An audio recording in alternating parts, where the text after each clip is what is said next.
उत्तराखंड के जो मुख्यमंत्री हैं उनको आदत हो गई है कि कहाँ कंट्रोवर्सी पैदा करें, कहाँ हिंदू मुसलमान करें। ज़बरदस्ती कोई भी तालीम नहीं थोपनी चाहिए। देखिए, इतिहास तारीख को छुपाया नहीं जा सकता।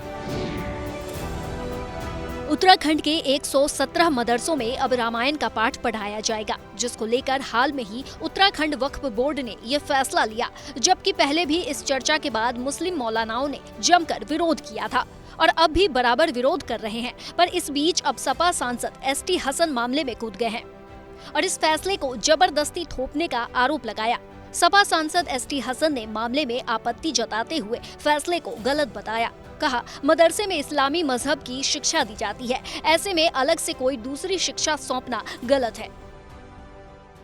देखिए, मदरसे मजहबी दीनी तालीम देते हैं और दीनी तालीम में वो इस्लाम की तालीम दिया करते हैं। ज़बरदस्ती कोई भी तालीम नहीं थोपनी चाहिए। कल को अगर मैं ये कहने लगूं कि शिशु मंदिर में हज़रत गौसे आज़म जीलानी रहमतुल्लाह अलैह का भी एक सबक होना चाहिए, तो क्या ये एक्सेप्ट करेंगे? उत्तराखंड की सरकार करेगी? स्कूलों के अंदर कुरान पाक की हिदायत का भी चैप्टर होना चाहिए।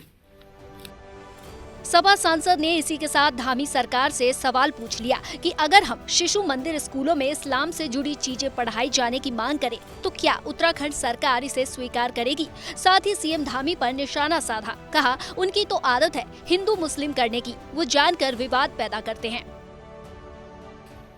तो उत्तराखंड के जो मुख्यमंत्री हैं उनको आदत हो गई है कि कहाँ कंट्रोवर्सी पैदा करें, कहाँ हिंदू मुसलमान करें और मुसलमानों की कहाँ दिल आज़ारी हो वो काम करें।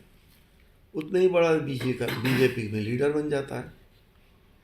तो मैं समझता हूँ कि वो कह रहे हैं लागू करेंगे, लेकिन इसे कोई एक्सेप्ट करेगा नहीं।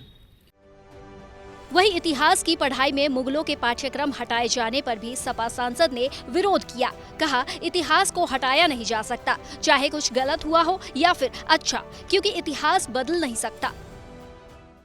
देखिए, इतिहास तारीख को छुपाया नहीं जा सकता।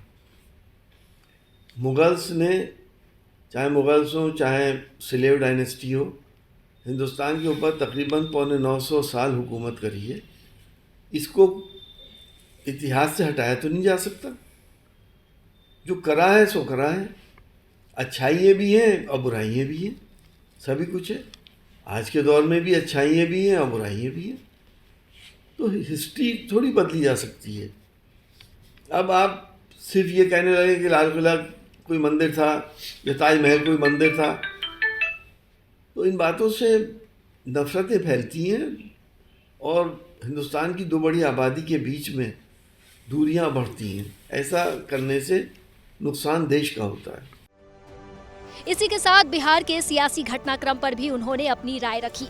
सीएम नीतीश के इंडिया गठबंधन से जाने के नुकसान नहीं होने की बात कही। कहा, अच्छा हुआ समय से चले गए, नहीं तो बाद में नुकसान हो सकता था।